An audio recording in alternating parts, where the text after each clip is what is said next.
Boker Tov, chers amis, participants, nos auditeurs, nos gens branchés, les gens qui nous soutiennent, les gens qui nous suivent. Notre Hachem, que je vous envoie toutes les brachot, toutes les yeshuot dans tous les domaines. N'oubliez jamais qu'avec Rabbi Nachman, personne n'a jamais perdu. On a tous déjà gagné par Hachem. Alors aujourd'hui c'est le 11e jour du Omer, Sfirat HaOmer, le 11e jour, Netzach chez Bigbourg.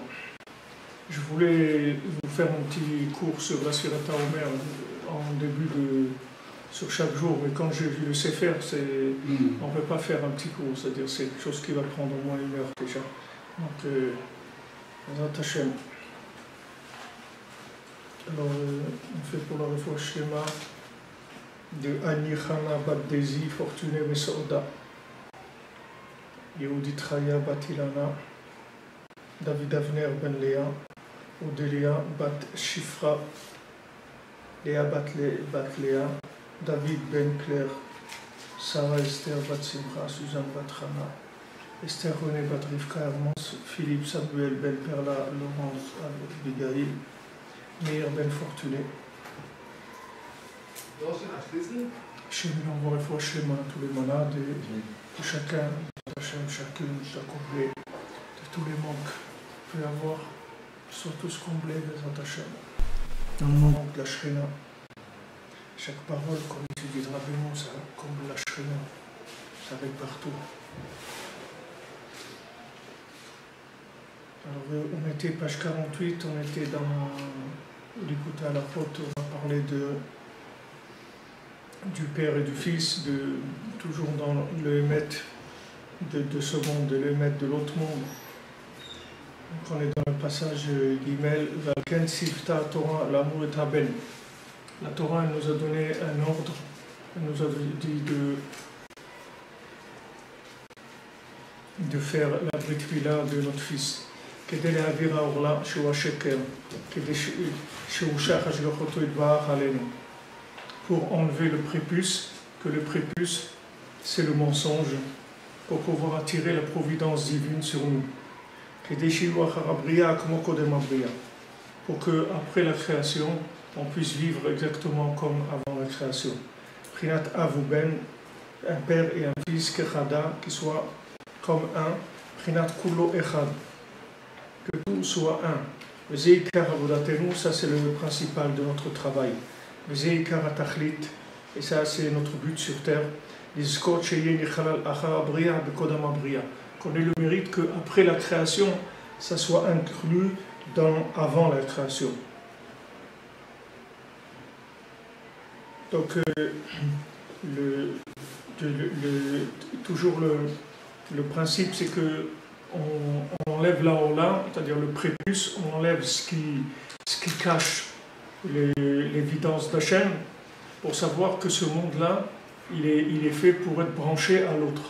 Il n'est pas fait pour être utilisé seul, il est fait pour être branché à un autre monde. Donc, du moment où on sait que ce monde-là, si on l'utilise en tant que monde isolé, c'est du mensonge, alors on va s'orienter vers la recherche de la connexion à l'autre monde. Et c'est pour ça qu'on est là. C'est-à-dire notre but sur Terre, c'est pour connecter ce monde à l'autre. Et toute notre vie, elle doit être comme ça. C'est-à-dire on doit jamais chercher à l'horizontale, on doit chercher à la verticale. Quelqu'un qui est vivant, il est debout, il est à la verticale. C'est-à-dire il est connecté de bas en haut, il a les pieds par terre et la tête qui cherche à se connecter en haut. Quelqu'un qui est mort, il est à l'horizontale. Il a tout allongé. Il est interactif dans la matière. Donc le but, c'est de vivre dans l'Ashgacha Pratit, de savoir que tous ces éléments qu'il y a ici, ils sont tous connectables. Il n'y a rien qui est dans ce monde qui est livré à lui-même et qu'il n'y a pas de réparation possible, ou qu'il n'y a pas de... Voilà, il a dit le Rav, comment il s'appelle, Amselem, il a dit il y a 100 millions de demandes de conversion dans le monde aujourd'hui. Il y a 100 millions de personnes qui veulent se convertir au judaïsme. 100 millions. Il a dit bien que ça paraît difficile en Israël, comment on va pouvoir accueillir 100 millions de personnes, mais il faut le faire quand même. Il faut avancer. Il faut le faire quand même. Donc il y a une recherche, le monde il est en mouvement, il ne faut pas croire qu'il y a de la viande dans le monde. Les gens qui cherchent, des gens qui cherchent, qui veulent avancer, qui veulent trouver la connexion avec Hachem.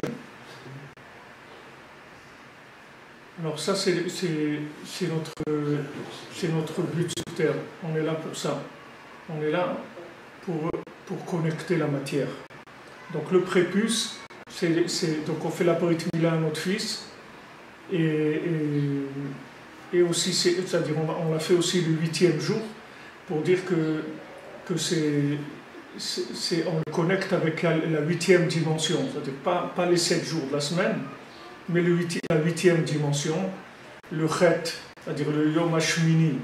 Ce Yom HaShmini qu'on en parle beaucoup à Hanouka, puisque Hanouka c'est le Hashmonaïm, c'est le lien de Chet, c'est le lien de Yemebina et Meshmona. C'est-à-dire c'est tout un principe de 8. Ça veut dire que à Hanouka, on a eu cette connexion à cette 8e dimension. C'est ça qui nous a fait sortir de l'esclavage des Grecs. C'est-à-dire tout le principe des Grecs, de la Grèce, c'est tout le lien de l'Olympe, des Jeux Olympiques, du côté extérieur, du côté plastique de l'homme, du côté la force de l'homme, etc. Tout ça, ce sont des systèmes interactifs dans la matière. C'est-à-dire l'homme, il est capable de faire, l'homme il va se développer, il va faire des choses, mais mettre l'homme, il ne va rien faire du tout, parce que ici, on ne peut rien faire du tout. C'est pas un monde, on est tous dans un guet-apens ici. Les jours où vous allez vous rendre compte de ça, si vous n'êtes pas rendu compte, vous allez tomber des nues, comme on dit. C'est-à-dire comment, oui, c'est un guet-apens ici, il n'y a pas. La seule chose qu'on peut, c'est se connecter avec l'autre monde. C'est la seule porte de sortie qu'il y a. Mais dans ce monde lui-même, il n'y a aucune porte de sortie. Tout celui qui cherche dans ce monde, il va trouver que de l'amertume et de la déception. C'est tout.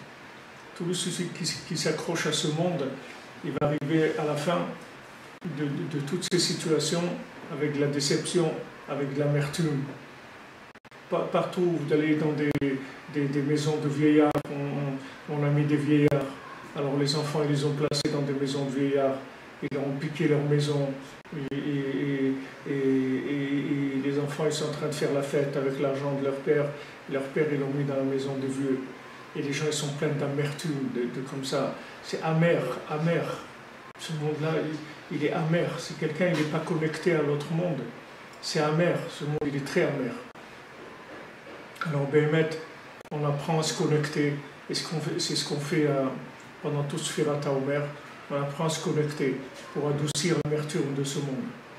Là, il y avait un minag de donner comme ça des petits paquets de sel le soir du Homer. Le premier soir du Homer. Ouais. Le premier soir du Homer, il y a un minag comme ça En tout cas, les Marocains, ils ont ce minyan. Peut-être que chez les Ashkenazim, je n'ai pas vu ça. Mais de donner un petit paquet de sel le premier soir du Homer, parce que le sel, c'est quelque chose qui adoucit l'amertume de ce monde. Et c'est quelque chose qui ne pourrit pas le sel. Le sel, non seulement ça ne pourrit pas, mais ça sert à conserver les choses. Mais lui, il ne pourrit pas le sel. Alors le sel, il représente l'alliance.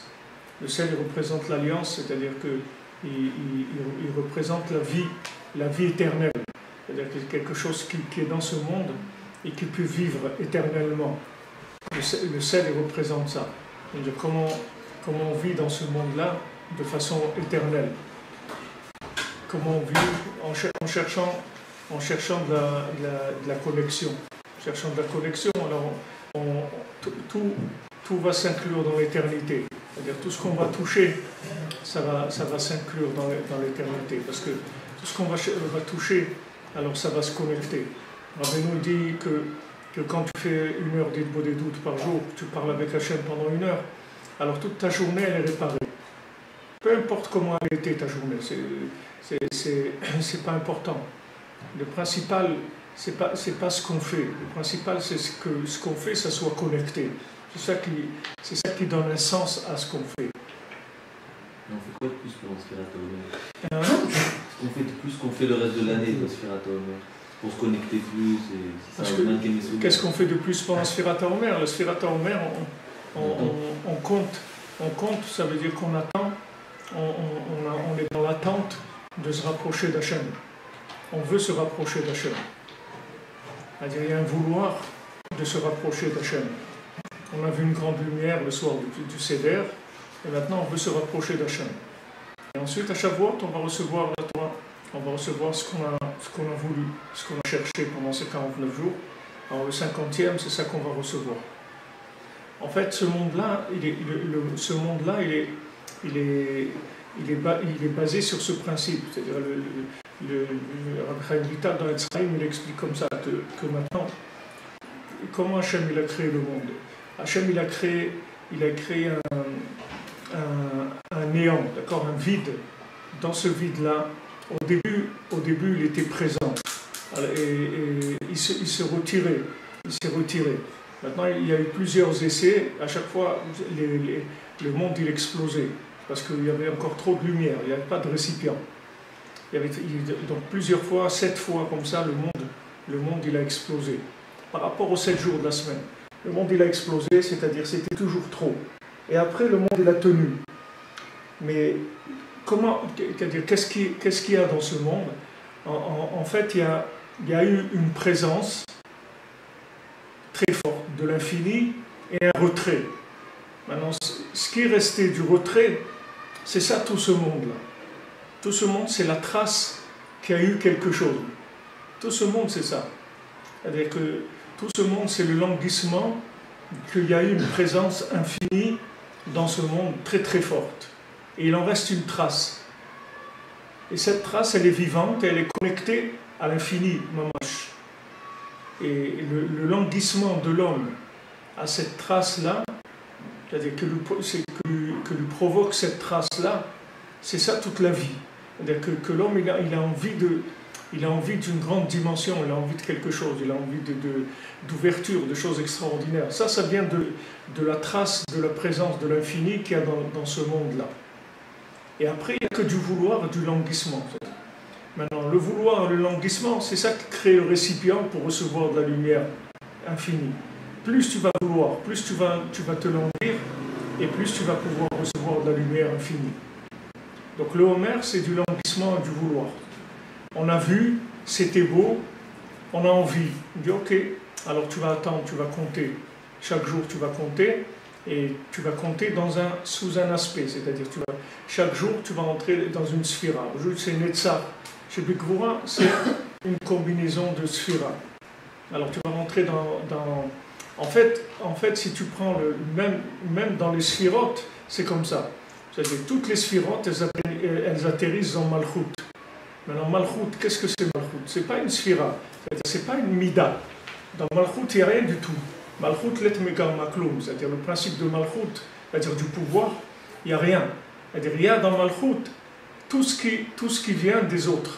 C'est-à-dire, tu prends toutes les autres sphirotes, Chokhmah, Bina, Da'at, Chesed, Gvura, Tiferet, Netzach, Hod, Yesod, toutes ces sphirotes-là, elles atterrissent dans Malchut, et de Malchut, après, ça se dispatche dans la matière. Mais Malchut lui-même, la sphira elle-même de Malchut, il n'y a rien dedans. C'est-à-dire elle-même, l'et megar makloum, d'elle-même, elle n'a rien du tout. Mais qu'est-ce qu'elle a? Elle a la présence qu'il y a eu en elle de toutes les autres sphirotes. C'est ça qu'elle a. Alors que les autres sphirotes, elles sont spécifiques à elles-mêmes. Chacune, elle a sa spécificité. La bonté, la rigueur, l'harmonie, chacune, elle a sa spécificité. Mais la Malchut d'elle-même, elle n'a rien.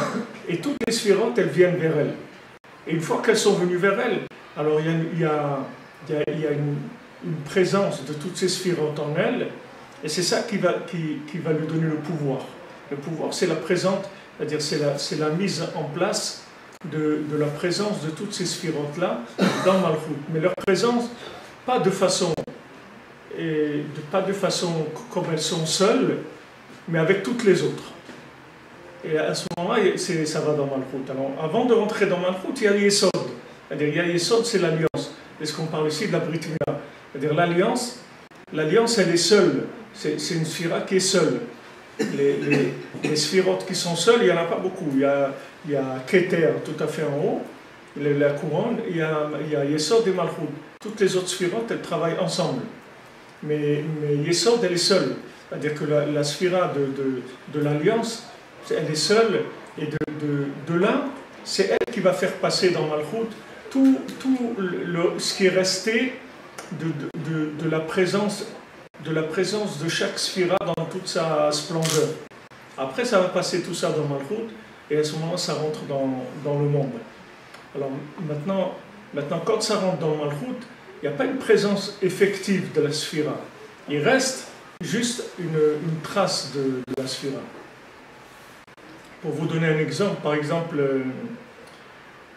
des fois, vous avez un objet, que cet objet-là, il représente quelque chose. Mais lui-même, en tant qu'objet, il n'a pas tellement de valeur. Je vous donne par exemple, disons que vous étiez en vacances dans un endroit, et c'était super, vous avez passé un mois de vacances extraordinaire, c'est les meilleurs moments de votre vie, etc. Vraiment quelque chose de super. Et il y a quelqu'un là-bas qui vous a offert un verre, par exemple. Un verre. Maintenant, ce verre-là, en lui, il n'y a pas les vacances dans ce verre-là. Le gars qui a fabriqué ce verre-là, il n'a jamais mis l'histoire de vos vacances dedans. Mais le fait que maintenant, ce verre-là, il a été témoin, présent, et il a accompagné un moment, des moments tellement extraordinaires, alors ce verre-là, il va représenter pour vous quelque chose d'extraordinaire. Mais de lui-même, il n'a rien. De lui-même, il n'a rien. C'est-à-dire, c'est un verre, c'est tout. Il sert à boire, c'est tout. Là, il n'y a rien du tout dedans. Il n'y a aucune présence de rien du tout, de rien. C'est la même chose si ce verre, il appartenait à votre grand-mère ou au truc. Tout ça, c'est de la connexion. C'est-à-dire, c'est des objets qui sont connectés. Et tout le truc des antiquités, des trucs et tout, c'est ça. C'est-à-dire que les gens, ils cherchent des objets connectés. Le gars qui va acheter une chaise à but, au magasin but, elle n'est pas connectée. Le but, il est marqué tout de suite. C'est-à-dire, ça y est, on a terminé, ça y est, il est là. C'est un morceau de bois, un truc, et il n'y a rien, c'est tout. Mais le gars qui va prendre une chaise qui appartenait à Louis XV, il y a de la présence là-dedans. Il y a des gens qui sont assis, il y a une histoire, il y a des trucs, c'est connecté à quelque chose. Alors ça, c'est le principe de Malchut, de ce monde. Alors maintenant, quand on rentre dans la sphira, on rentre dans ce languissement-là de la présence divine dans le monde de façon plus révélée que ce qu'elle était. Et Rabbi nous dit que chaque jour de la sphira, alors le monde entier ne parle que de la sphira. Tout ce que tu vas entendre, tout ce que tu vas voir, tout, ça parle que de la sphira de ce jour-là. Parce que tout est animé par rapport à ça, pour parler de ça, pour enseigner ça, pour faire vivre ça, pour chaque jour comme ça de la sphère. Et nous, on va se languir de ça. Alors le principe de l'alliance, c'est ça. C'est-à-dire on laisse le bébé 7 jours avec le prépuce pour qu'il ait bien la tête dans la marmite, c'est-à-dire qu'il soit bien dans la matière, qu'il soit bien enfoui dans la matière, qu'il ne soit pas un planeur, qu'il ne vienne pas un illuminé, qu'il soit bien la tête dedans, dans la bouillabaisse complètement. Et après, le 8e jour, on l'enlève. C'est-à-dire que après, dans la 8e dimension, on enlève le prépuce, on enlève on dévoile, si tu veux. On dévoile, on lui dit, regarde, maintenant pendant 7 jours, tu as eu la tête dans la marmite, la tête dans ce monde-là, dans la matière. Eh bien, sache que ce monde-là, il n'est pas fait pour ça. Ah bon? Mais pourtant il y a ça et ça. Non, non, il y a tout ça, mais c'est pas fait pour ça. C'est-à-dire ça, c'est fait pour être connecté. Ça se connecte. C'est pas fait pour être vécu en tant que outil de plaisir ou de consommation, pour un rapport avec cette chose-là. C'est-à-dire que toi tu es unique, tu es quelqu'un d'unique, et tu dois te connecter à l'infini, et avec ça tu vas révéler Dieu de façon unique. Parce que toi, tu es un récipient unique, comment révéler Dieu. Il n'y a personne qui peut révéler Dieu comme tu vas le révéler toi.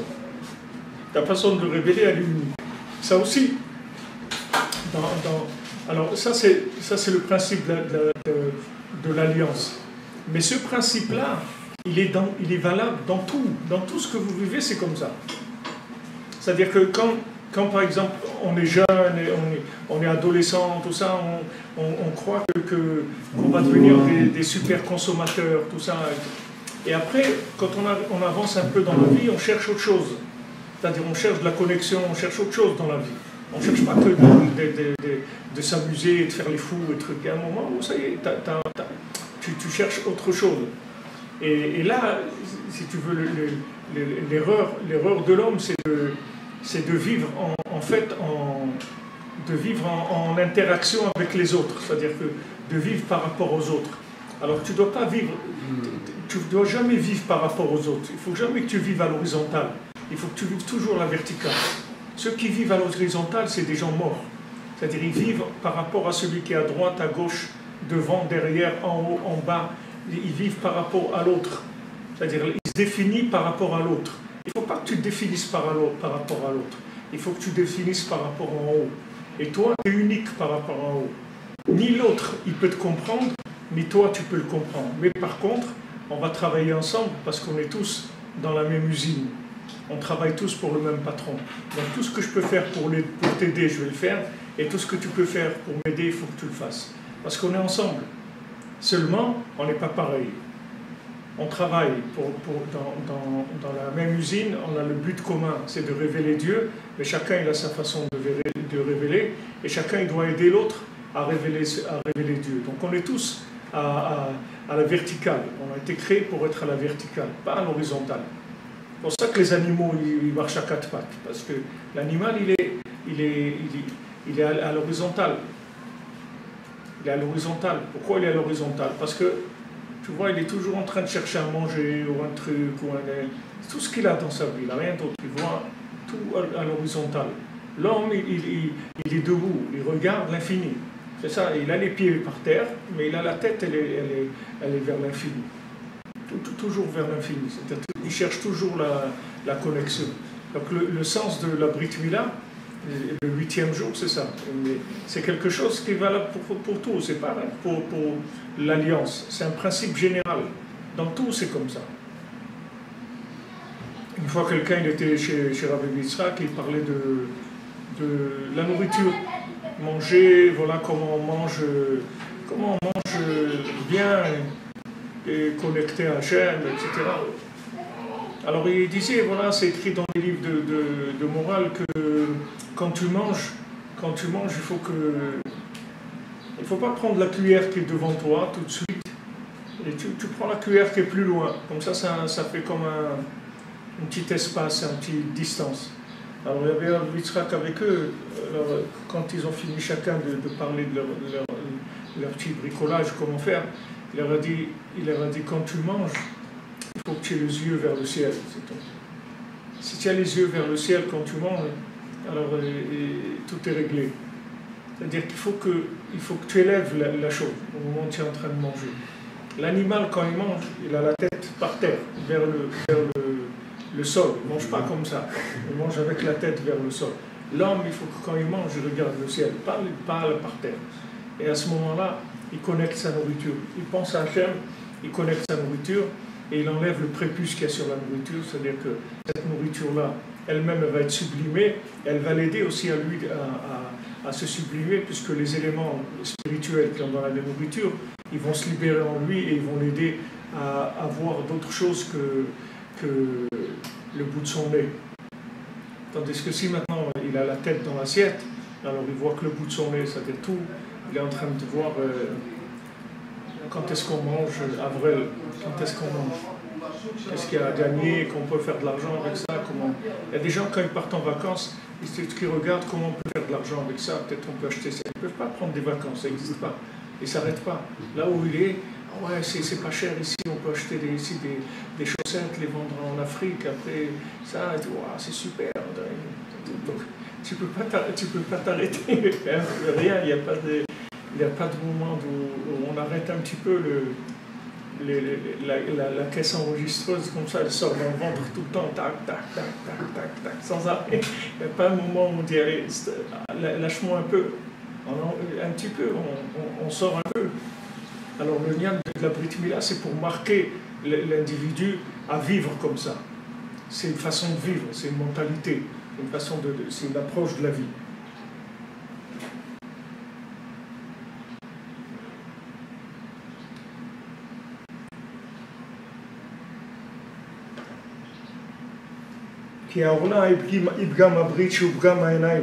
Parce que là, le prépuce, en fait, c'est quelque chose qui représente l'alliance abîmée, c'est-à-dire abîmer l'alliance, puisque ça cache la connexion. C'est comme si vous avez une antenne qui émet et vous la cachez pour qu'elle ne puisse pas émettre des ondes, c'est la même chose. C'est-à-dire le fait qu'il y a le prépuce, ça empêche la connexion avec l'infini. C'est Gamenaim, c'est-à-dire c'est le Gam d'Enaïm, c'est-à-dire c'est quand on utilise les yeux de manière négative. Utiliser les yeux de manière négative, ça veut dire avoir des yeux de consommateur, des yeux qui cherchent comme on dit, les yeux plus gros que le ventre.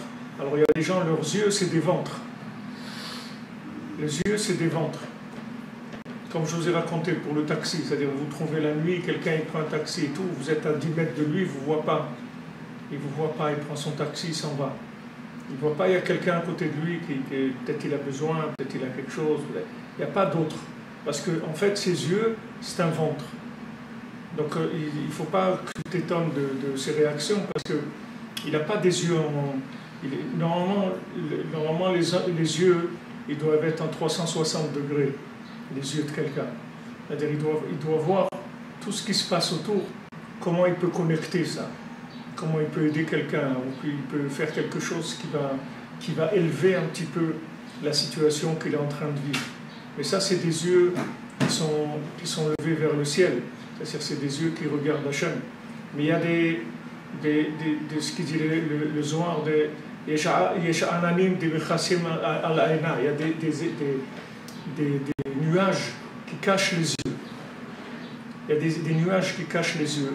Et que ces yeux, au lieu d'aller regarder qu'est-ce qu'ils peuvent faire pour connecter, comment on peut connecter les choses, comment on peut créer un rapport enrichissant, comment on peut faire quelque chose qui va nous faire avancer, ces yeux, c'est des yeux de consommation, des vitrines. C'est-à-dire tout ce monde-là, c'est une vitrine. Et regarde comment ça peut donner du plaisir ou du profit ou des trucs et tout. Les yeux, ils sont toujours en train de chercher. En fait, c'est pas des yeux, c'est des yeux de ventre. C'est-à-dire, c'est pas des yeux eux-mêmes. C'est-à-dire, ces yeux, ils sont connectés sur le ventre. Ils ne sont pas connectés sur l'âme ou sur le cœur. Ils sont connectés sur le ventre. Donc, c'est des yeux qui cherchent, comme la vache, voyez, elle est là, tac, tac, elle broute un peu là, un peu, elle cherche où c'est qu'il y a de l'herbe, où c'est des trucs. C'est tout ce qu'il y a pour elle. Vous n'allez pas voir une vache qui va s'asseoir et regarder le ciel. Elle ne peut pas. Elle peut pas. Elle a toujours les yeux vers l'herbe. Il faut voir qu'est-ce qu'on peut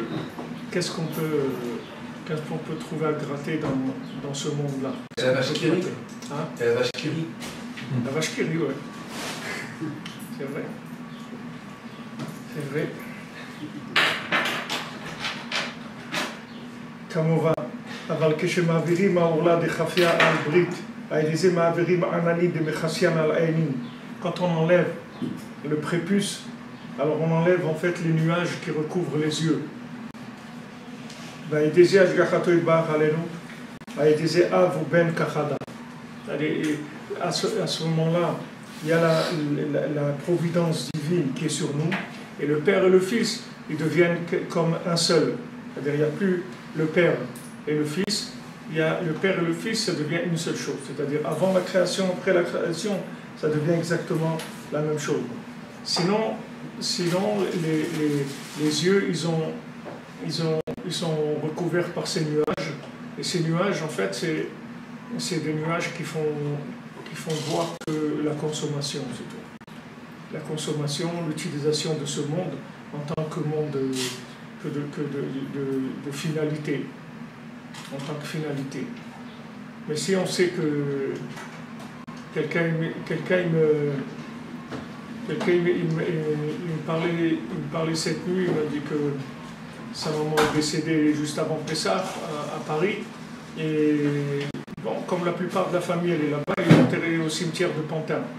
Mais il m'a dit si là-bas on ne renouvelle pas, alors après ils les mettent dans des fosses communes ou les brûlent au truc au bout de 50 ans ou je sais pas.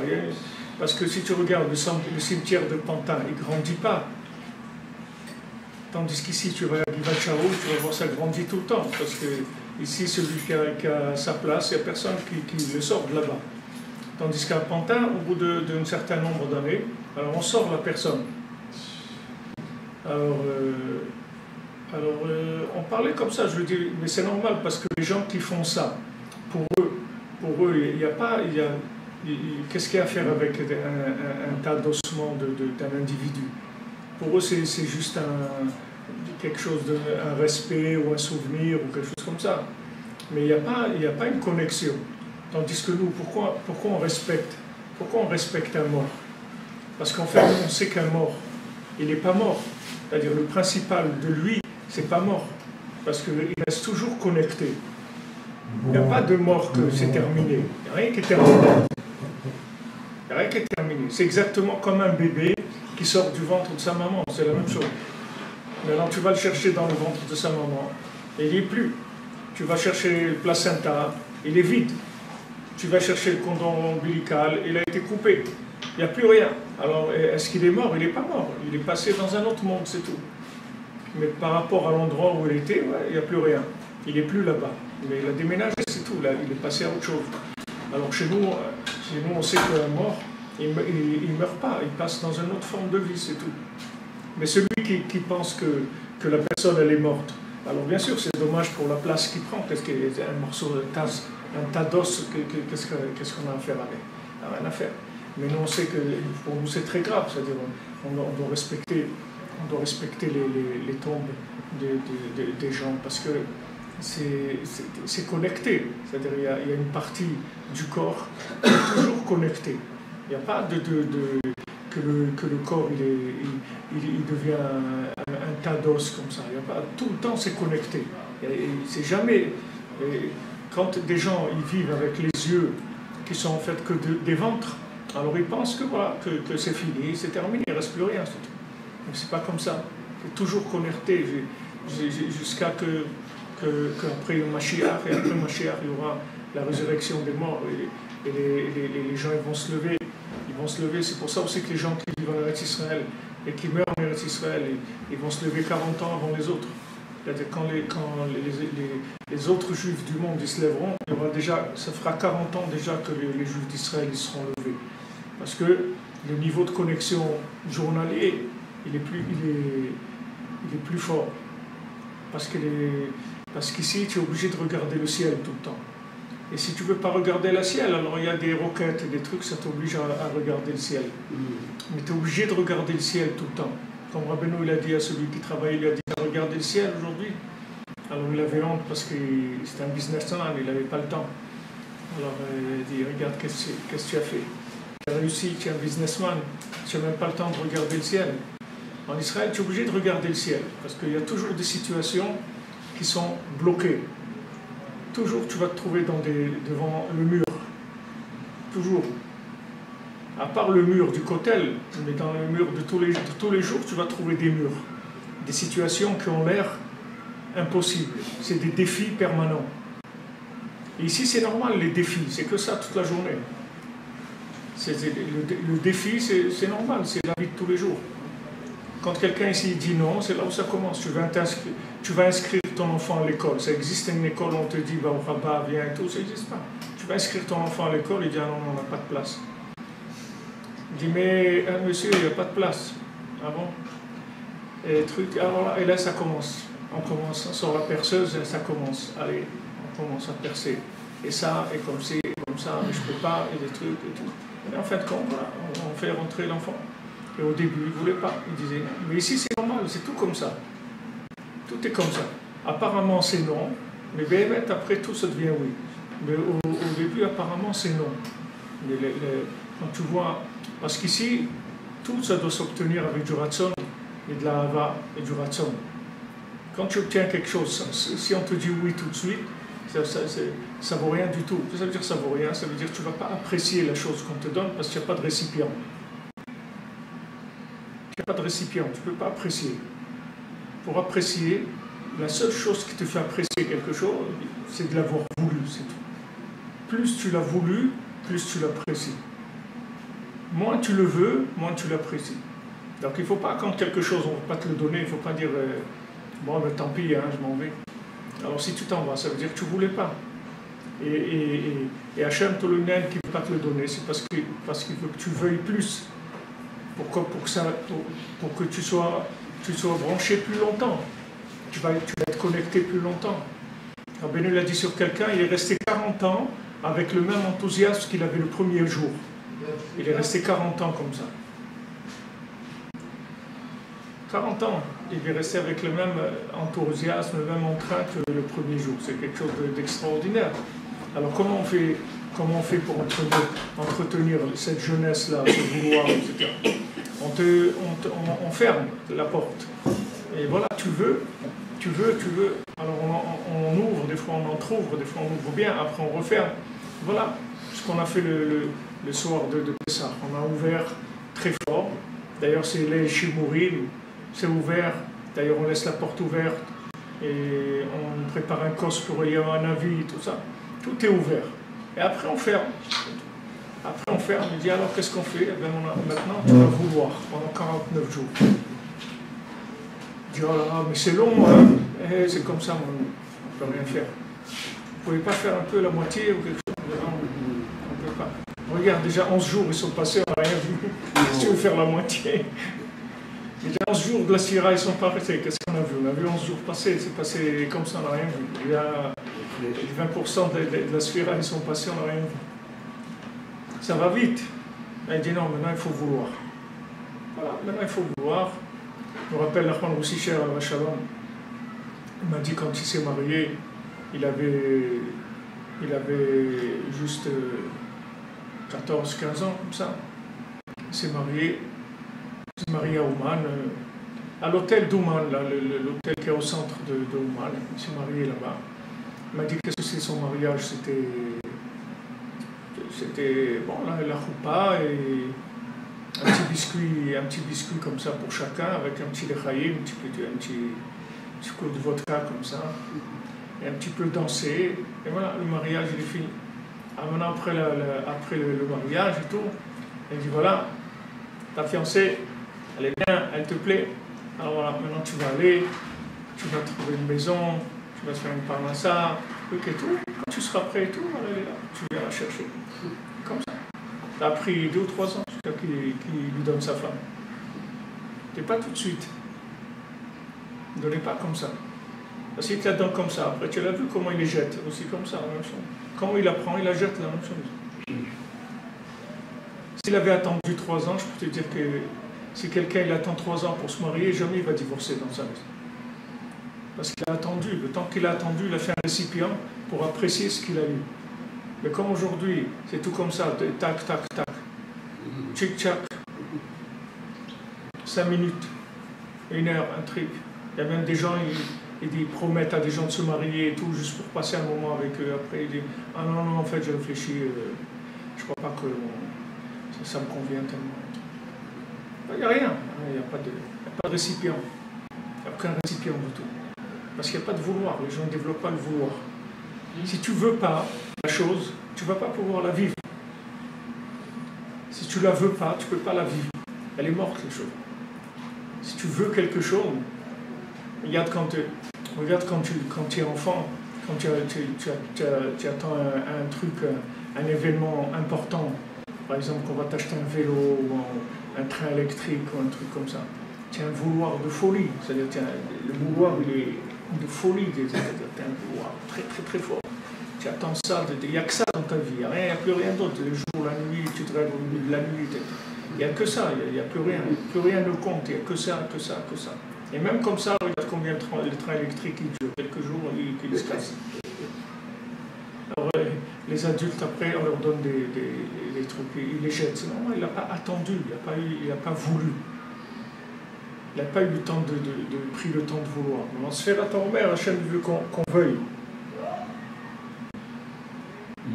C'est pour ça que le Ikar du Chiyuv, de l'obligation de faire la Mila, c'est le père qui doit faire la Mila à son fils. Si le père ne fait pas la circoncision à son fils, bien sûr le Beddin il va faire. Mais si celui qui a l'obligation, normalement, c'est le papa qui doit faire. Parce qu'avant la création et après, c'est comme le père et le fils. Comme on voit vraiment à Maranal, comme c'est écrit dans la Torah 51. Parce que Hachem, il s'appelle notre père. Ou Klal Abriya Nikra Ben.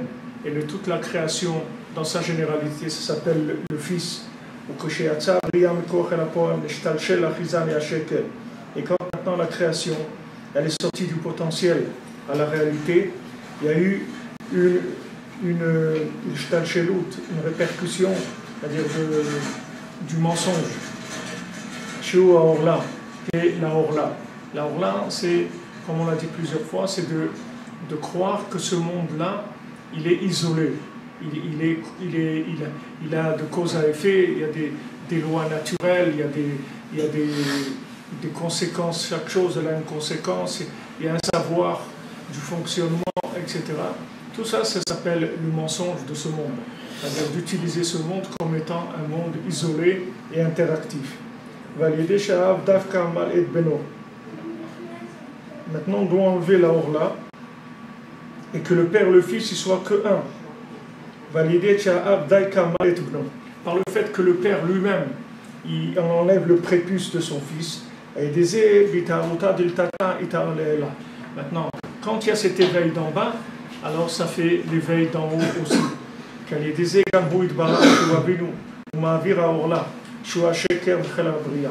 Donc, quand on fait en fait la Brit Mila, quand on va enlever le prépuce, alors ça va entraîner que Hachem aussi, il va enlever le prépuce du monde, c'est-à-dire qu'il va dévoiler plus sa présence dans la matière. Donc chaque fois que nous, on fait un effort pour enlever le prépuce, alors Hachem aussi, il enlève ce qui cache sa présence dans le monde. Pour que le père et le fils ne soient qu'un seul, c'est-à-dire que Hachem et son monde, ça ne fasse qu'une seule chose. Donc le principal de la mitzvah de la Mila, de la circoncision, c'est d'enlever le mensonge qui est le prépuce, qui est le principe de l'esclave, qui est le mal et l'impureté, pour qu'il y ait un sceau, un scellé de vérité, que après la création, ça soit comme avant, que père et fils, ça soit comme un seul. Donc hier on a dit qu'est-ce que c'est, pourquoi c'est ce monde-là, c'est Prinat Eved, parce que si tu utilises ce monde-là comme étant déconnecté de l'autre monde, alors tu rentres dans Prinat de Eved. Pourquoi tu deviens Prinat d'Eved? Parce que tu es esclave des lois naturelles. Alors que si maintenant tu ne crois pas dans le fait que ce monde-là, il est déconnecté, et tu dis non, ce monde-là, il est connecté à l'autre monde.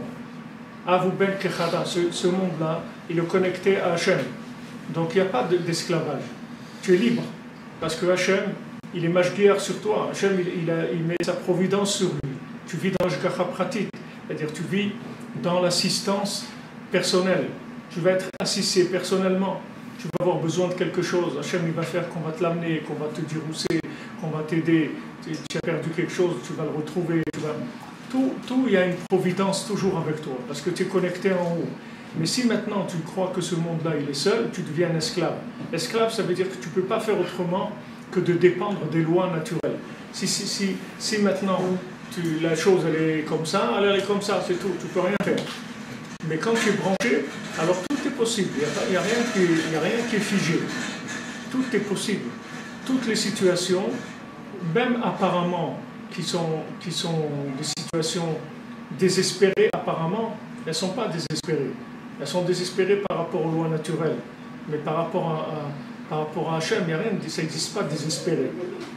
C'est pour ça que Rabbi nous dit que le désespoir, ça n'existe pas. Parce que ça n'existe pas. Le désespoir, ça existe quand tu calcules, quand tu vis en interdépendance. Tu vis en interdépendance.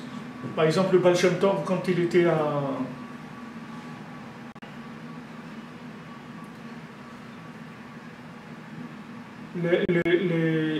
La diffusion elle commence à 12h, heure de Jérusalem, 11h en Europe. Quelqu'un qui demande. Qu'est-ce que j'étais en train de dire? Le Baal Shem Tov. Le Baal Shem Tov, quand il a voulu aller en Eretz Israël, donc il est arrivé à Istanbul, et en même temps il y avait un couple d'Allemands qui n'avaient pas d'enfants. On leur a dit il faut que c'est bien que vous allez prendre une bénédiction chez le Baal Shem Tov, parce que lui, il y a beaucoup de gens qui ont reçu une bénédiction du Baal Shem Tov et que ça a marché. Alors c'était des riches et tout. Bon, il y a toute l'histoire qu'on lit le dernier jour de Pessah. Quand ils sont arrivés à Istanbul, ils ont cherché, ils ont trouvé le Baal Shem Tov et sa fille. Et donc le Baal Shem Tov, ils ont passé le Seder ensemble du soir de Pessah. Et sans qu'ils demandent rien, le Baal Shem Tov dit « Je sais pourquoi vous êtes venus, c'est bon, c'est réglé, vous allez avoir ce que vous voulez, etc. » Alors après, le Baal Shem Tov, on lui a fait savoir du ciel qu'il avait perdu son monde futur. On lui a dit « Parce que ce que tu as fait là, ce n'est pas une bénédiction stable, c'est des gens, ils ne pouvaient pas physiquement avoir des enfants. C'est-à-dire il a fallu qu'on change même leur corps pour qu'ils puissent avoir des enfants. Et ça, là, tu as exagéré et tout. Donc maintenant, dans le ciel, on a décidé qu'on t'enlève le Olam Haba. Là, c'est toi, en haut, c'était le Satan qui accusait. Alors, ok, on lui a dit, tu n'as plus d'Olam Haba. Alors, le Baal Shem Tov, il était content, il avait de la simcha et tout. Il dit, pourquoi tu as de la simcha? Qu'est-ce que tu as tellement de simcha? Et il dit, parce que maintenant, j'ai plus de monde futur.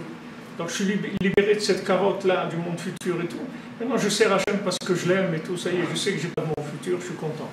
Alors, il dit, quand le Satan, il a vu que non seulement il n'est pas arrivé à gagner avec le Baal Shem Tov, mais il a perdu parce qu'il lui a donné un autre niveau. Alors, il a dit, non, rendez-lui le monde futur. Vous pouvez lui rendre le monde futur. C'est-à-dire que maintenant, si tu sais que ce monde-là, en fait, ce monde-là, il n'y a rien qui est comme ça, là, présent. Ce monde-là, il est en mouvement. Il est en mouvement de l'autre monde. C'est-à-dire l'autre monde, il drive ce monde. Donc tout est possible.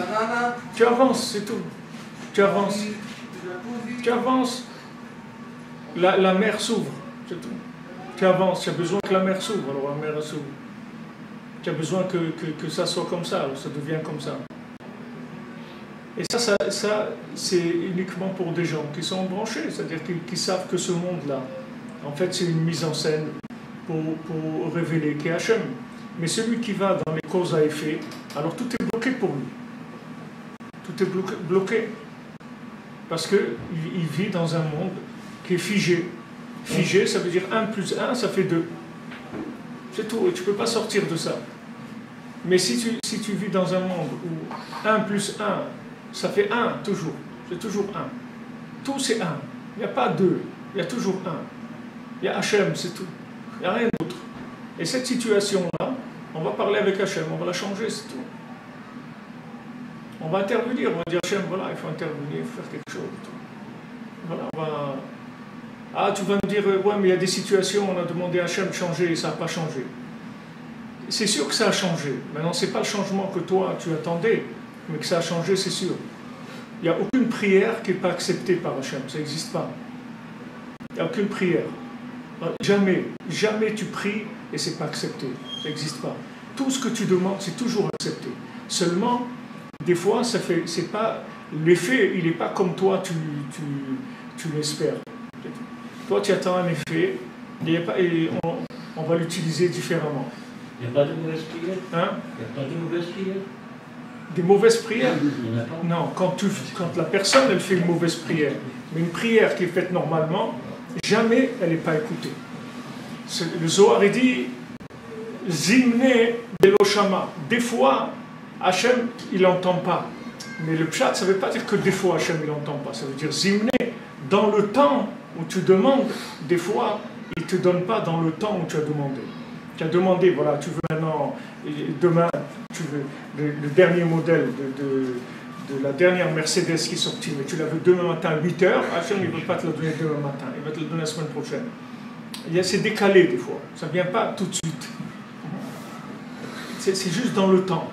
Ou des fois, c'est utilisé pour d'autres choses. Des fois, tu as prié pour avoir quelque chose. Tu as prié pour avoir un taxi, comme ça, tu attends, il n'y a pas de taxi, tu pries. Normalement, Hachem, il va t'envoyer tout de suite.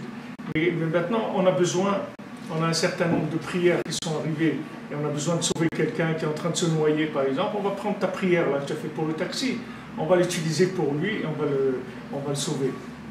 Mais ça n'existe pas que la prière, elle n'est pas écoutée. Ça n'existe pas. Toute prière, elle est toujours écoutée. Seulement, des fois, elle ne se réalise pas comme toi, tu pensais que ça allait se réaliser. Mais la prière, elle est tout le temps écoutée. Si tu vis avec 1 plus 1 égale 1, tu n'as pas de problème. 1, c'est avant la Bria. 2 Réchit. Il y a le 1 d'avant la Bria, il y a le 1 d'après la Bria. Et ce 1 plus 1, ça fait 1. Ça fait jamais 2. C'est toujours 1. C'est-à-dire tout ce qu'il y a dans le monde, c'est toujours 1. Il n'y a rien qui est seul comme ça, qui agit seul. Même si tu vois des choses qui sont contradictoires, qui sont horribles, tout ce que tu veux, c'est toujours 1. C'est jamais quelque chose d'indépendant. C'est des circuits. Hein? Mais il y a le libre arbitre dans tout ça. C'est ça le libre arbitre. Le libre arbitre, c'est de savoir que c'est pas 2, c'est 1. C'est ça le libre arbitre. Oui, le libre arbitre. Qu'est-ce que ça veut dire, libre arbitre? Libre arbitre, ça veut dire que maintenant, quand tu vois quelque chose, tu sais que cette chose-là, elle n'est pas indépendante. C'est Hachem qui veut ça. C'est ça le libre arbitre. C'est ça que ça s'appelle. C'est quoi le libre arbitre? C'est ça le libre arbitre. Le libre arbitre, c'est justement que cette chose-là, le libre arbitre, c'est que tu connectes les choses à Hachem. C'est ça ton libre arbitre. Quand tu vois quelque chose, tu dis non, c'est pas comme il m'a raconté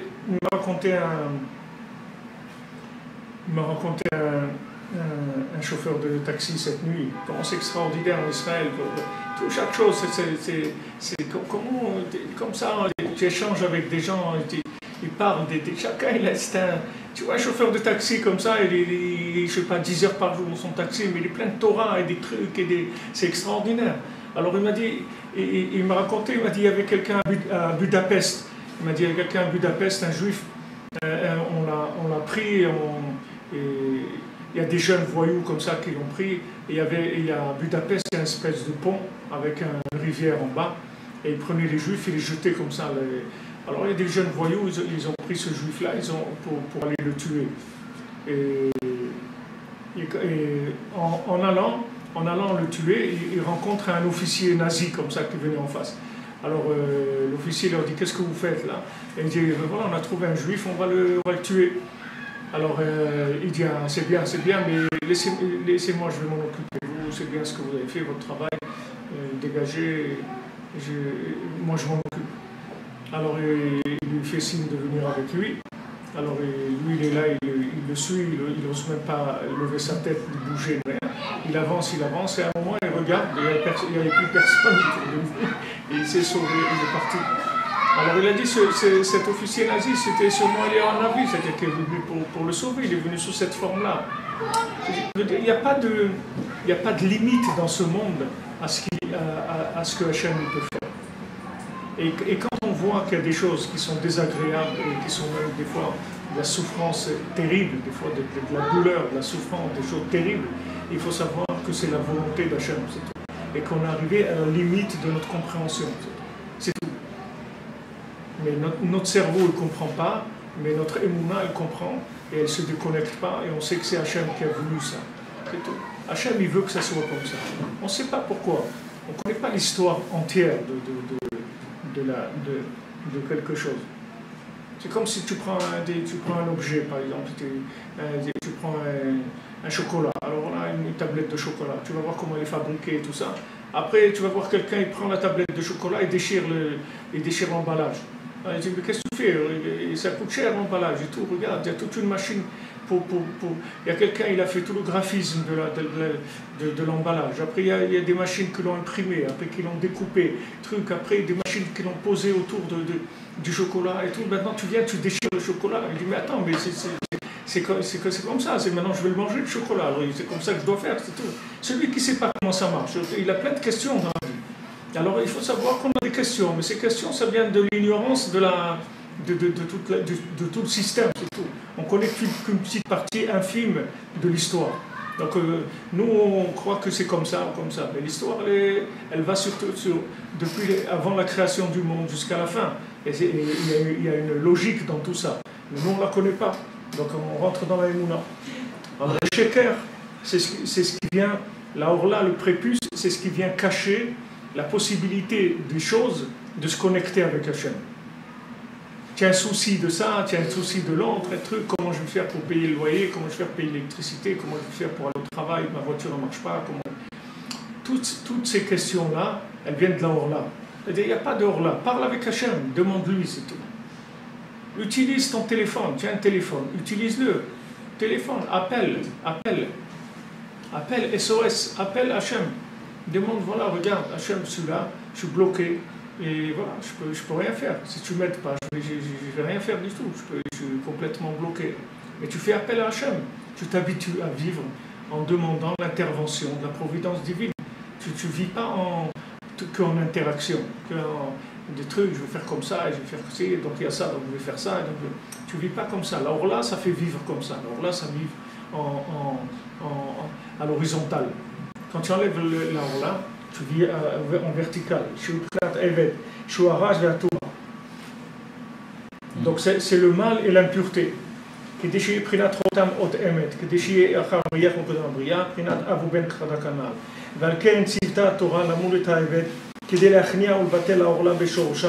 pour ça que la Torah a donné l'ordre de faire la Brit Mila à l'esclave pour enlever le prépuce dans sa racine. Parce que la racine du prépuce, c'est Evet, c'est l'esclavage. L'esclavage de la matière, c'est-à-dire l'esclavage du système de cause à effet. Qui est le contraire du fils. Le fils, s'il sait que son patron, c'est son père, ça va changer complètement les rapports. Ça ne va pas du tout être la même chose. S'il croit que le patron, c'est un patron, mais si on lui dit, tu sais, ton patron, c'est ton père, alors ça devient autre chose, il va se détendre, il va vivre différemment. Il va travailler et tout, mais light, c'est pas du tout la même chose. Ça ne veut pas dire qu'il ne va pas travailler, peut-être qu'il va travailler encore plus. Mais sa conception du travail, ce n'est pas une conception d'esclave. Qu'est-ce que c'est un Evet? C'est quelqu'un qui ne connecte pas la pré-création avec l'avant-création.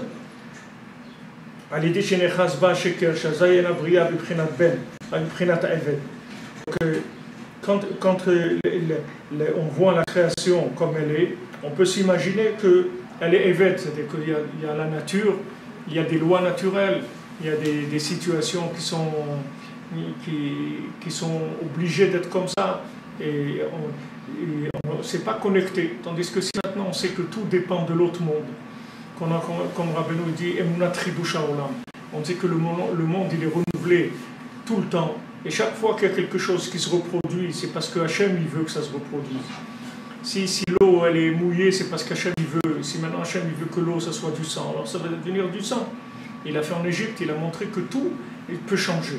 Il n'y a rien qui il peut y avoir des grenouilles dans le truc, il peut y avoir tout peut changer. Il n'y a rien qui est comme ça. Tout peut changer. Alors toi, occupe-toi de te connecter. Occupe-toi pas de manipuler les éléments de la matière. Toi, occupe-toi de connecter ta vie, c'est tout. Si tu connectes ta vie, alors Hachem aussi, il te drive. Et quand Hachem il te drive, il peut te faire tout, te donner tout ce que tu as besoin, avec juste les moyens que tu as, c'est tout, sans changer. Avec ce que tu as, il n'y a pas besoin de choses extraordinaires. Hachem, il n'a pas besoin de bombes atomiques, de rien du tout. Tu vois, des gens, ils fabriquent la bombe atomique, les trucs. Hachem, il leur envoie des cafards. Même des cafards, il envoie 10 milliards de cafards, ça y est, c'est terminé. Ils ont terminé, il n'y a pas besoin de bombes atomiques. Ils leur rentrent dans les yeux, dans les nez, partout, ça y est, c'est terminé. La guerre est terminée. Il n'y a pas besoin de guerre, il n'y a besoin de rien du tout. Il y a tout ici, il n'y a pas besoin de fabriquer des trucs. Tu n'as pas besoin de fabriquer. Tout ce qu'il y a ici, ça peut devenir des armes, plus fortes que les armes nucléaires. Si tu faire des armes nucléaires, tu n'as pas besoin d'armes nucléaires, tu n'as besoin de rien du tout. Tu as besoin de connecter. Si tu connectes, tout devient à ton service. Tout ce qu'il y a dans le monde, ça devient des choses pour t'aider à vivre. Tout va venir te servir. Ça c'est pour soi-même. Et comment on fait pour la famille? Si eux ils ne sont pas connectés, pourquoi tu es connecté? Comment tu fais pour la femme, les enfants? Eh ben, tu es là pour les connecter, tu es pour les aider à se connecter. Tu es là pour les aider, eh ben, tu es là, tu fais avec eux l'alliance, tu crées des liens, tu parles avec eux, tu es gentil avec eux, tu les fais rigoler, tu leur fais des cadeaux, tu les aimes, tu leur donnes ce qu'ils ont besoin, tu les écoutes. Et avec ça, tu vas connecter. Avec ça, tu vas les connecter. Pas difficile de connecter les gens. Non. Abraham Avinu, qu'est-ce qu'il faisait pour connecter les gens? Il leur disait pas, attention, celui qui fait pas ça, on lui coupe la tête, hein, c'est pas... Non, il faisait pas ça, Abraham Avinu. Il avait un restaurant, c'est tout, avec 4 portes. Les gens, ils rentraient, viens manger, tfadal, viens, rentre, please. Asseyez-vous, mangez. On peut prendre 2, tu peux prendre 5 assiettes si tu penses que tu veux. Ah ouais. Sympa hein, ici, hein. Vous faites quoi dans la vie et tout, ben voilà, on essaye de faire quelque chose. Et c'est tout. Tu parles, tu parles. Tu donnes, tu fais du chesed, tu aimes. Avec ça, tu connectes les gens. La connexion, c'est d'aimer les gens. Tu les aimes, tu les connectes. Tout ce que tu veux leur dire, tu peux leur dire en les aimant. Si tu n'aimes pas, si tu aimes pas les gens, tu peux pas leur faire passer rien du tout. Un enseignant qui n'aime pas les élèves, il ne peut pas leur apprendre rien. Avant que tu apprennes quoi que ce soit à quelqu'un, il faut que tu l'aimes, sinon tu ne peux rien lui apprendre. Parce que tout ce que tu apprends, il n'entend pas ce que tu dis. Il n'entend pas. Rabbeinu dit que la lettre lamed, c'est-à-dire que quand on dit melamed, que quelqu'un il enseigne, alors il dit que le cœur de l'élève, c'est comme la lettre lamed. La lettre lamed, tu vois comment elle est, comme une toupie, comme ça, une toupie coupée le quart d'une toupie. Et tu la continues, tu vas faire une toupie avec le lamed. Alors on nous dit que l'élève, il lance son cœur comme le lamed, il tourne dans l'air et il cherche le cœur de l'enseignant. C'est ça un élève. Un élève, il cherche le cœur de l'enseignant. Il tourne, il cherche le cœur de l'enseignant. Et quand il trouve le cœur de l'enseignant, c'est là où l'enseignement commence à rentrer. Mais si l'enseignant, il n'a pas envie d'enseigner, il est là parce que pour gagner de l'argent, il en a marre, les trucs, etc., il a envie de rentrer chez lui, d'aller faire ce qu'il a à faire et tout. Alors l'élève, il lance son cœur, il voit qu'il n'y a rien, il n'y a pas de cœur. Alors il revient vers lui. Et voilà, il n'a rien trouvé. Il a entendu des trucs, il a entendu du baragouinage, des trucs n'importe quoi. Mais il n'a pas, c'est pas rentré. C'est pas rentré. Ça ne peut pas rentrer. Il n'y a pas de connexion, ça ne peut pas rentrer. c'est la même chose que ce qu'on est en train d'étudier. C'est-à-dire, s'il y a de l'égoïsme, chacun il a sa orla sur lui, chacun il a son prépuce, il vit dans son monde fermé pour lui, dans son intérêt à lui. Alors, il va rester tout seul, c'est tout. Il y a personne il va être entouré de gens seuls. Tu vas voir des milliers de gens, mais ils sont seuls. Tu vas rentrer dans le métro, il est plein à craquer, mais c'est que des gens seuls. Il n'y a pas des trucs. Alors des fois, quelqu'un il détend, il chante ou un truc comme ça détend un peu l'atmosphère. Mais tous les gens ils sont seuls, ils ont leur tête dans leur truc, etc. Alors que c'est un moment où tu peux échanger. Mais si maintenant il y a un problème, tu vas voir que les gens ils vont échanger. Si ça bloque, si maintenant d'un coup le métro s'arrête, boum, dans un tunnel, ça s'arrête. Tous les gens ils vont commencer à dire waouh, truc et tout. Après, alors qu'est-ce qu'on fait? Ah ouais, mais je pense que ça y est, tu vas voir que les gens vont commencer à parler et tout. C'est pour ça qu'Hachem il fait que le métro il s'arrête des fois. Hachem il fait que il t'arrête, parce que quand il t'arrête, tu parles. Quand ça roule, tu parles pas. Alors il t'arrête, alors tu es obligé de parler. Tu es obligé de communiquer. Parce que ça s'arrête. Mais si ça roule, alors il n'y a personne qui va parler. Tous les gens ils sont dans le truc. Si tu veux faire participer, ta famille à ta Torah, il y a une seule possibilité, c'est qu'il faut que tu les aimes. C'est tout. Si tu les aimes, tu n'as même pas besoin de leur parler de rien. Tu n'as besoin de parler de rien.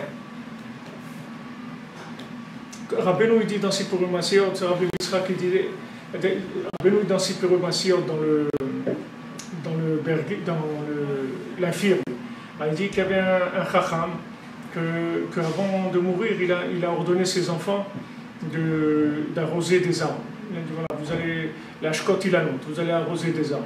Vous avez le droit de faire d'autres choses et tout, mais ça vous devez faire absolument d'arroser des arbres. Alors Rabbi Yitzhak il dit pourquoi il a dit avant de mourir ça? Alors il dit on voit que tous les tzadikim ils disent avant de mourir, on voit Moshe Rabbeinu, il a dit au Israël ce qu'il fallait faire. On voit des tzadikim, Yaakov Avinu leur a réuni ses enfants, il leur a parlé, etc. Il dit pourquoi c'est avant de mourir qu'il leur dit ça? Pourquoi de son vivant il leur dit pas ça? Parce que de son vivant, lui, il est l'exemple vivant de ça. Donc il n'a pas besoin de leur dire. Parce que lui, il le vit, il le vit, il le vit, il est en rapport avec eux. Donc ça fait que le message il passe. Maintenant qu'il va mourir, alors il doit leur laisser, une tzava, un héritage, il doit leur dire voilà ce qu'il faut faire. Voilà ce que je veux, c'est que vous fassiez ça. Mais de son vivant, lui-même, il était l'exemple vivant de cette chose-là. C'est pas difficile, c'est pas difficile d'enseigner, que ce soit à sa famille ou à ses élèves. Il faut les aimer et il faut être ce que tu enseignes. Ce que tu enseignes, il faut que tu le sois. Si tu vis pas ce que tu enseignes, c'est comme les représentants multicartes. Ils veulent vendre quelque chose, et tu dis regardez, il y a un super vin qui est sorti maintenant, après il va pour sortir un truc, mais il sort une brosse à dents, parce qu'ils vendent aussi des brosses à dents. Bon. Ah, mais il s'est trompé, il a sorti une brosse à dents. Il t'a parlé du vin, mais après il a sorti une brosse à dents. Si tu es pas ce que tu enseignes, tu ne peux pas enseigner. C'est de l'enseignement avec de la orla, c'est de l'enseignement de Eved, c'est pas de l'enseignement de Ben. L'enseignement de Ben, c'est un enseignement qu'il faut que tu sois Av ou Ben. Le fils, il vient du père. Donc si le père, il n'est pas quelque chose, comment il va l'enseigner à son fils? De quoi il va lui parler? C'est une autre planète, il est en train de parler c'est de la science-fiction de quoi il parle. D'abord, sois la chose, vis là, toi, entre là, viens dans ton cœur, vis, qu'elle soit en toi, qu'elle vibre en toi, dans ton cœur. Et tu vas voir, c'est très facile après d'enseigner. Alors sinon, ça s'appelle, ce monde-là, ça s'appelle un monde d'esclaves. Où il est le monde, le monde du Fils, c'est-à-dire qu'on reçoit tout du Père par connexion. Soit maintenant c'est un monde d'esclaves, c'est-à-dire que les gens ils sont dépendants du fonctionnement technique de la matière avec des lois naturelles, etc. Et ils ne peuvent pas vivre autrement parce que les lois naturelles, elles font que c'est comme ça. Elles font que c'est comme ça. Et tu vois par exemple le Baal Shem Tov, il luttait toujours contre ça. Même quand il est parti en Eretz Israël, il avait l'habitude, lui, de jamais garder l'argent pour le lendemain. Donc c'était la même chose.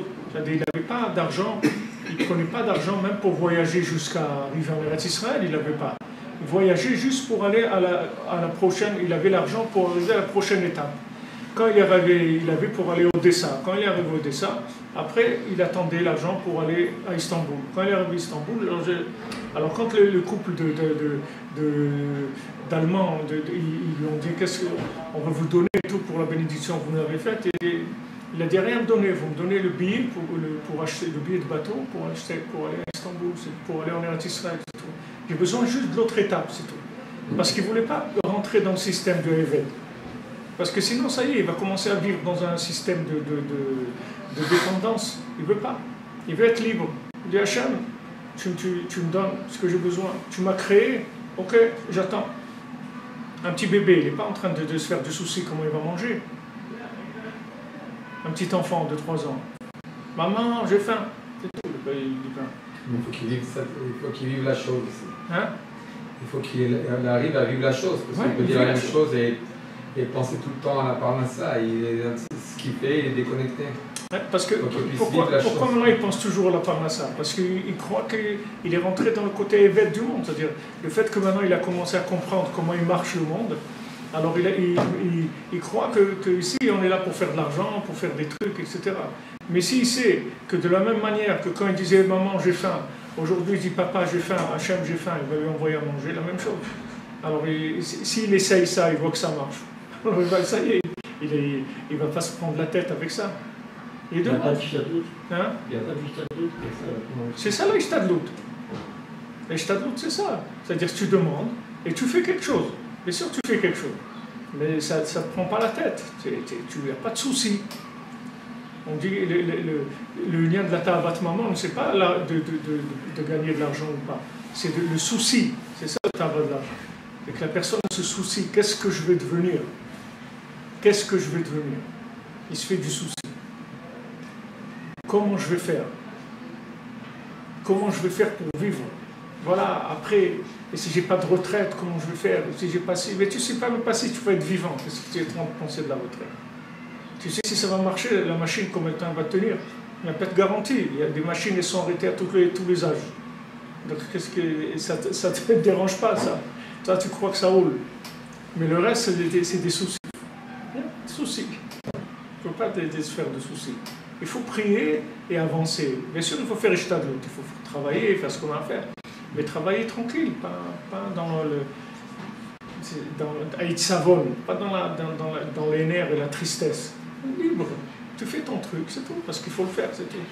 Comme tu dois manger, tu travailles, faire ce que tu as à faire.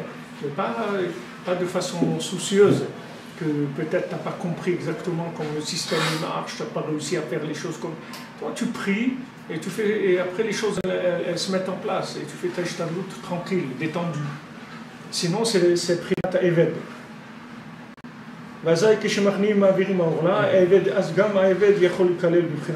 Maintenant, quand on enlève la Orla, alors même le Eved, il peut devenir un Ben. C'est-à-dire, même celui qui était un Eved au début, après, il peut devenir un fils. Même un esclave, il peut devenir un fils. C'est-à-dire, même un esclave, il peut être connecté. Même quelqu'un qui est dans l'addiction totale, les trucs et tout, lui aussi peut être connecté. Le tout, c'est qu'il sache que ce monde-là, tout ce qu'il y a dans ce monde, ça peut être connecté à Hachem. Tout, sans exception. Absolument tout. Il n'y a rien dans ce monde qui agit de façon indépendante. Donc il n'y a pas d'Youch, le désespoir n'existe pas, il n'y a pas de souci à se faire. De tout, on peut sortir, tout peut s'arranger. Il n'y a aucun souci. Il faut juste connecter. Dire, voilà Hachem, je sais que ça, c'est toi qui le fais, et moi, ça me fait souffrir, parce que moi j'ai besoin de ça, je veux vivre, je veux faire ça, je ne veux pas être malade, je veux vivre, je veux faire ça, j'ai besoin de parler ça, je veux monter en Israël, je veux acheter une maison en Israël, je veux pouvoir te servir en Israël, parce que là-bas je sens que tu es plus proche de moi. Et voilà, il parle, c'est tout avec Hachem, il s'exprime, il montre qu'il veut. Et selon son degré de vouloir, alors il va ouvrir la connexion. Et après, il reçoit tout ce qu'il a à recevoir, Bezat Hachem. Bekalout. Aujourd'hui, c'est Yotzad Yeshua Benoun. Yeshua Benoun, l'élève de Moshe Rabbeinu. Yeshua Benoun. Aujourd'hui, c'est la Iloula de Yeshua Benoun. Tu peux faire ça. Zchuto Yagen Alenu. Bezat Hachem. Alors, une bonne journée, Be'atzlacha. Merci pour votre présence, pour votre partage, pour votre soutien, vos petits commentaires, pour vos gentils, pour votre participation, pour ce que vous faites de l'heure. On est là, on apprécie beaucoup, et c'est grâce à vous qu'on peut faire tourner la machine, le Hashem. Que de bonnes nouvelles, que de bonnes choses, beaucoup de réussite dans tous les domaines.